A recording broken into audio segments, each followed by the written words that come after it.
उपवास क्यों करें? परमेश्वर 3 अलग अलग क्षेत्रों में वास्तविक धार्मिकता की उम्मीद करता है। पहला, आप दूसरों के साथ धर्मी बने। यीशु जरूरतमंदों की सहायता करके वास्तविक धार्मिकता दिखाया करते थे। दूसरा, आप परमेश्वर के साथ धर्मी हो। प्रभु यीशु मसीह प्रार्थना में समय बिताने के द्वारा अपनी वास्तविक धार्मिकता दिखाया करते थे। और तीसरा है खुद के साथ धार्मिकता। प्रभु यीशु मसीह हमें सिखाते हैं कि जब हम उपवास में समय बिताते हैं तो हम खुद के साथ वास्तविक धार्मिकता रखते हैं। मत्ती अध्याय 6 का 16 से 18, जब तुम उपवास करो तो कपटियों के समान तुम्हारे मुंह पर उदासी ना छाई रहे, क्योंकि वे अपना मुंह बनाए रहते हैं ताकि लोग उन्हें उपवासी जाने। मैं तुम्हें सच कहता हूँ कि वे अपना प्रतिफल पा चुके।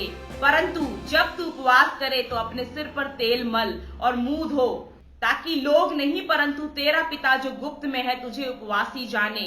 इस दशा में तेरा पिता जो गुप्त में देखता है तुझे प्रतिफल देगा। यह वचन बताता है जब तू उपवास करे।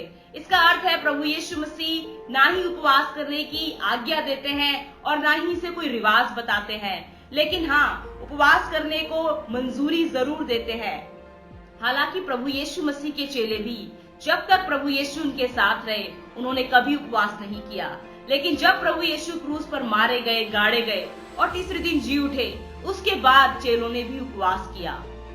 तो ये उपवास क्या है? सरल शब्दों में कहा जाए तो कुछ भी विशेष आत्मिक उद्देश्य के लिए उपवास किसी भी चीज से वैधता है।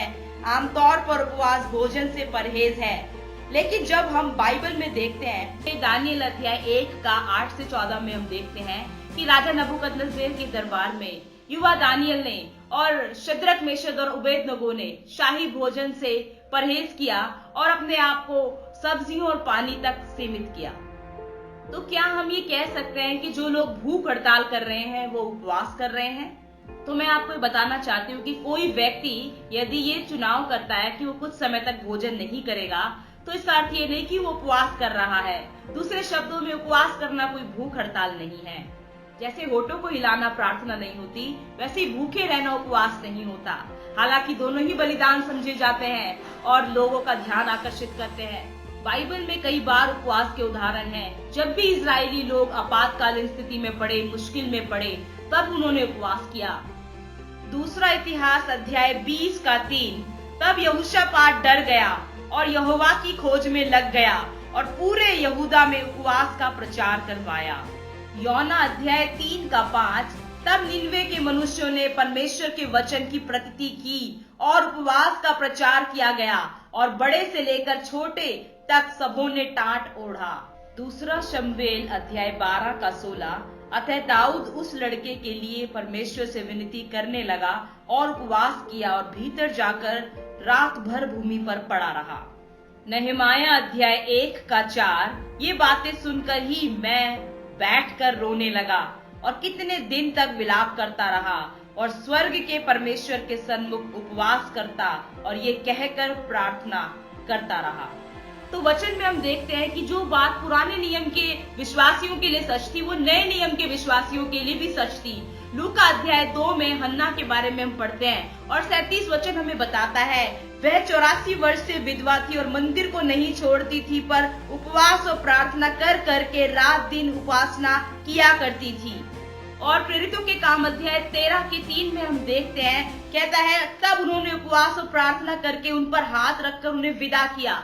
यहाँ पर जब जो अंताकिया की कलीसिया पौलुस को और बरनबास को जब पहली बार सुसमाचार यात्रा के लिए भेज रहे थे, तो उन्होंने पहले उपवास किया। उपवास परमेश्वर के लिए भूख है जो हमारे प्रार्थना के जीवन को बढ़ाता है।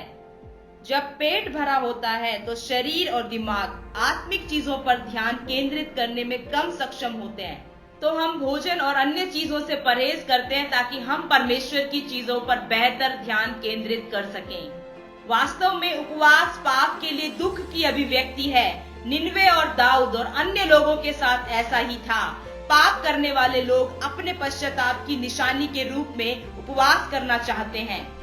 मैं सोचती हूँ कि हमारे देश में एक उपवास दिवस मनाया जाना चाहिए, जिसमें हम अपनी और अपनी सामाजिक बुराइयों का इनकार कर सकें।